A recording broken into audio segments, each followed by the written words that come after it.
My God, I hate drugs. So, sir, you said the president has basis for his statements. What was his basis for saying that 90% of priests are gay? 90% of what? Priests are gay. Homosexuals. Ayun yung... Well, he tells us that there have been complaints against priests who are gays. In fact, he points to a certain internet information so that we can look it up, who these priests have been charged with molestations. But where did he get the figure that 90%? That's quite... I'll ask him this afternoon, and Okay. I'll tell you after. Okay. Sir, whatever happened to the panel formed by the president to exactly resolve itong apparent tiff between him and the church? The president earlier said, diba, maglalaylo na siya on attacking the church, and yet here he is again. I've not heard of what happened to that also. I heard about it, but it appears after the announcement, there was no move unless there was a move on the church side, but I didn't hear about it. So are we supposed to assume that the president is now back at it? Well, he said so. He made a statement. I await the response of the church. Okay, thank you, Okay. sir. RJ?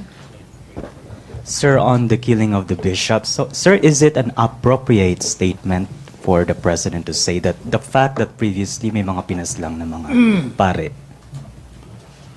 No, I think that's only a hyperbole on the part of the president. We should be getting used to this president. He makes certain statements for dramatic effect.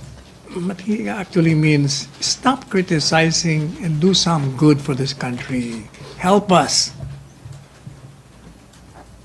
So the palace is not worried that it might encourage more killings? No, I do not think so. Majority of the Filipinos have, I think, been used to this president. Like the president saying, we should kill, you should kill bishops. We should get used Like to the president used to hearing those things but not believing in them because they know that he doesn't mean that. that. Okay. Okay, other issue, Maricel Halili. Follow up muna. Okay. Sir, just a quick follow-up. Sir, what will convince the president to stop from criticizing the bishops or the Catholic Church as a whole? It's not a matter of convincing. Perhaps it's in his psyche. It is in his mind. There are certain things that he doesn't approve of, and he expresses his thoughts to us. Perhaps in a manner that some of us don't want, but that is his style. As correctly pointed out by Senator Lacson, when we voted him into office, his style was factored in. So we have to live with that. Sir, is the president or does the president expect an apology coming from those bishops or priests who are very vocal in criticizing his administration? Not really. What he's saying is stop criticizing, do something good. You can't find anything good that I'm doing, and yet even the Pope is saying that all countries should fight drug addiction, drug syndicates. So even the Pope is supporting him. Now they say, oh, but he's supporting only the drug campaign against drug syndicates, but not the killing. But you assume that the state initiates that killing, which we always dispute. Sir, on other issue, may decision na po ba si Presidente when it comes to the extension of martial law in Mindanao? Wala pa. There's no decision. But the recommendation is from the military and the PNP to extend. But then again, let me again point out that the final decision will be on Congress. Congress says we want a briefing, and they will be given the briefing, and then they will decide. Ano po, sir, yung hinihintay ni Presidente before making the decision? Probably still evaluating all the facts given him, the circumstances, the pros and the cons. And how soon do we expect this decision, sir? Hopefully very soon. I will ask him this afternoon because we'll be seeing each other at the anniversary of Dole. Thank you, sir. Okay, may follow-up sa martial law. Tina Mendez. Sir, paki-guide lang kami sa proseso, sir, on asking for an extension of martial law sa Congress. Yeah. Kung kailangan mag-initiate ang Pangulo. Tsaka yung timeline, kasi I think by December 12, magre-recess na sila. Ang Senate and the House, we have barely three legislative calendars to deliberate on that. Well, the President will inform Congress he wants to extend, and Congress will deliberate prior to the recess. I think it will still be on time. So this will just be coming, may briefing lang ang both That's what they are senators and asking, only Congress. briefing. Do you have to I think submit one-day the briefing paper? is already enough. Does the palace need to submit parang official communication or course. letter Yes. justifying Yes. this? Thank you, sir. Okay, Joy, may issue pa sa martial law? May questions? Joyce Balancho. Sir, on the budget, Senator Panfilo Lacson said that House Speaker Gloria Macapagal-Arroyo's district will be getting 2.4 billion pesos. At ito daw po yung mga last-minute realignments ng House before nila transmit sa Senate yung proposed budget. What is the reaction of the palace? The President hasn't said anything about it yet. That's one of the things I will ask him personally this afternoon. So, hindi pa po alam ni President itong ganitong kalaking last-minute realignments made by the House? That's why I will ask him his reaction, and then I will issue a statement. Okay, Joseph. So just on the amount, 2.5 billion, this is prior to enactment, no? But does the palace think that this is pork barrel as defined by the ruling of the Supreme Court?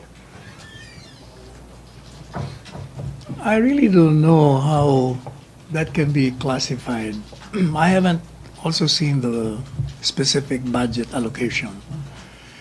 And perhaps the better person to respond to that would be Budget Secretary Ben Jokno. No, but this is not part, obviously, of the National Expenditure Program because it came from the initiative of Congresswoman Arroyo, right? So this is not part of the government expenditure, at least the executive branch.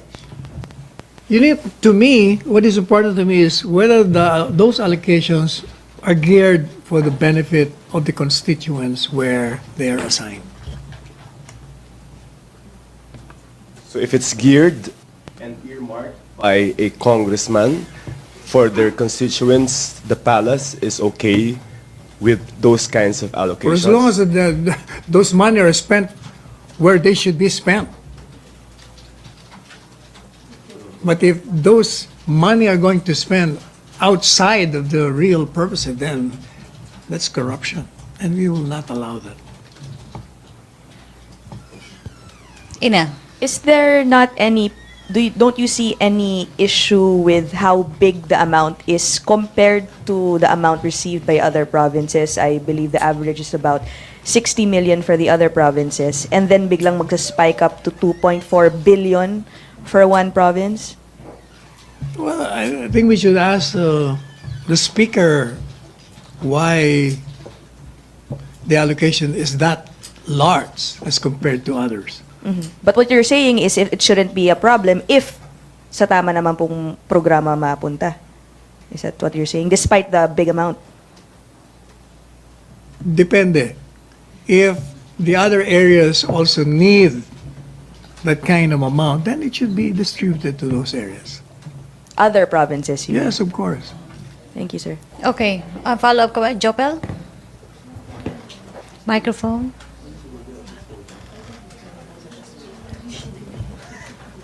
Sir, yesterday the President said that we're not yet safe sa terroristic act like extremism, ISIS, and Abu Sayyaf. Hint na po ba ito para aprobahan o ideklara yung extension ng martial law? Well, if the threat is still there, if they're still committing acts of violence, and the people's safety is in danger, and the people there are the ones clamoring for an extension, then the president will ask Congress to extend the martial law. Sir, reaction niyo lang dun sa statement ni House Speaker Arroyo na suportado niya itong martial law extension. Well, she probably knows the sentiments of Mindanao, and she has been briefed by the necessity of extending martial law. Okay. Magla-last question na ba tayo? Joseph? Okay. Okay. Joseph. Microphone. So just a clearer statement from you. The 2.5, do you think this is pork barrel or not? The what? The 2.5 billion po na allocation, do you think this is the pork barrel? And all the other allocations for, I think maybe Let me ask you first. How do you define pork barrel? As the decision of the Supreme Court, It is it's, post-enactment intervention of congressmen. So meaning you pass the budget, and then after passing the budget, certain congressman reallocates certain funds to certain districts. That's the definition. Post-enactment intervention of Congress in the budget. Now we're in the process still of finalizing the budget. So I think two issues there: the amount and the place where it is allocated, and number two, the time where it is inserted. To your position, I please. think I've already responded to the same question of Ina. I said, that depends. If the speaker or whoever is the one involved in that realignment can justify why there is a need to place that kind of amount in that particular area, and the other areas do not need that, then that could be justified. But if the other areas need that kind of money and you're depriving them of that, then there's something wrong with that. Oh, question. Ina, may follow-up ka? Or ano? May question si Pia Reñada ng Rappler. You said the president wants Prince bishops to stop criticizing and do something good for the country.